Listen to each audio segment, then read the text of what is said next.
Tell me when. Yeah. This is Colin McGuigan for IFLTV. Delighted to be joined by Buddy Mcgirt.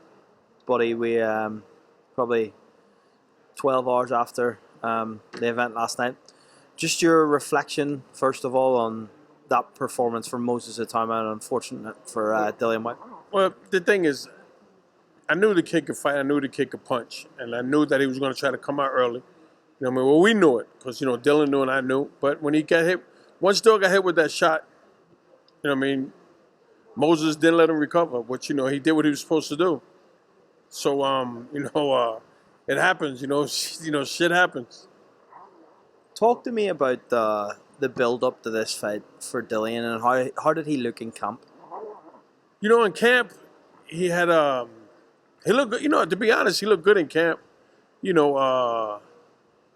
But the guys we had don't punch like this kid. You know what I mean? The guys that we were sparring, so he never really get hit with any good solid shots. To see his reaction, because if he would got hit with a good shot in camp and wobbled a little bit, then I'd be like, I think we need to, think twice about this fight. But he didn't get hit with no hard shots. We didn't have nobody that punched like this kid Moses. Buddy, I do need to ask you this. Sonny Edwards put out a post on Instagram last night that suggested that Dillian Whyte had some sort of foot or leg injury going into this fight, and he said that he didn't look right in the ring walk. What can you comment on that? I'll let Dill talk to you about that. I don't want to. I'll let it. You got to hear from Dill's mouth, not mine. In terms of Dillian Whyte, he's kind of being honest enough on his Instagram stories and he said that this isn't the end. Where do you stand on that? Because obviously that performance, like Eddie Hearn said, if there isn't anything wrong with Dillian, he'd like to see him maybe retire. If there is, then he could come back.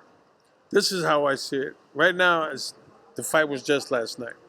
So everybody's running off emotion from the fight. So I'm not going to make any statements. I told Dill, don't make any statements. I said, what you do is right now, you go home and enjoy your family.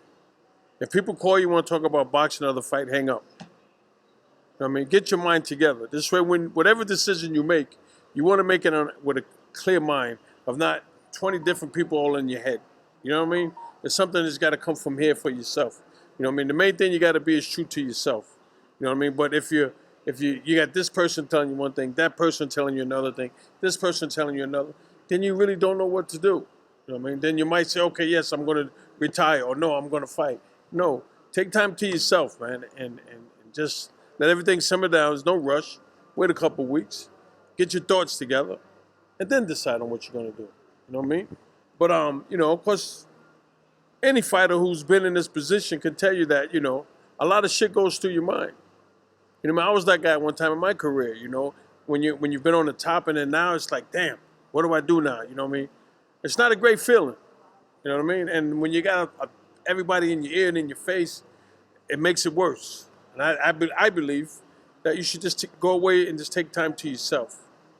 And then just elaborate on you. And then I told him, I said, I'll call you in a few days. I told him that when we just had lunch. I said, go home, turn your phone off, man. Enjoy your family. And when you're alone, get your thoughts together. You know what I mean? Because if not, everyone's going to be calling you, you should retire, you shouldn't retire, or you should do this, or you should do that. And then your mind is kind of fucked up. You don't need that right now. You don't need negative thoughts. You don't need none of that. You know what I'm saying? What you need is to find yourself. This is what I believe. Find yourself and then make a decision. This way, the decision that you make is coming from your heart and your gut. You know what I mean? That's what I had to do, and I feel that's what he should do. Because when you got everyone in your ear, you're confused. Just how special is Moses Itauma? You've been in this game a long time. Where does he rank? Listen, he's a young kid. He's the future world champion. I think that before he jumps on Usyk or any of those guys, I think he should have a couple of more fights before you jump on. What would be the names you would suggest that he fights? I'm gonna be honest with you.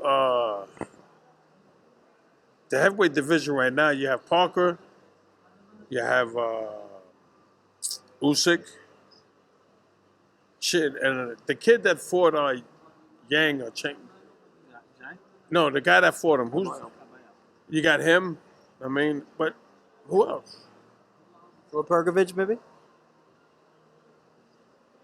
Yeah, Phil fought a good fight last night.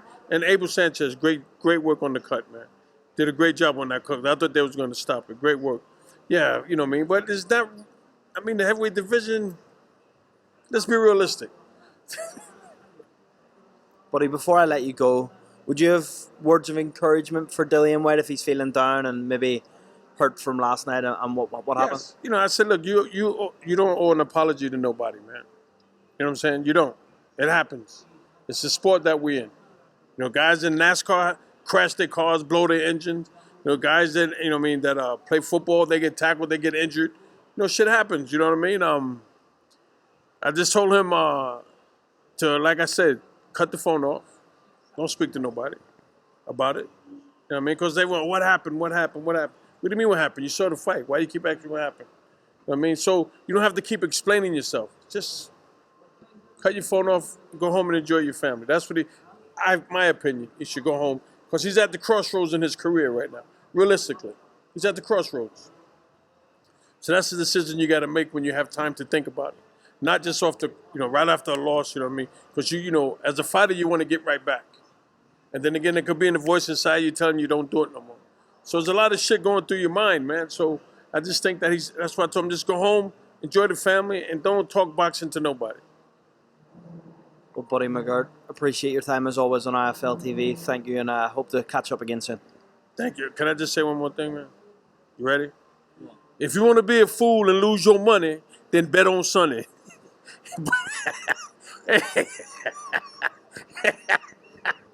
Because this might shock and amaze you, because I'm going to retire Joe Frazier. But to the young guys in the game, when you're feeling you're in trouble, when in doubt, stick it out. Put that jab out there. Say, back up off me. Peace. Don't do dumb shit. Don't get hit with dumb shit, damn it.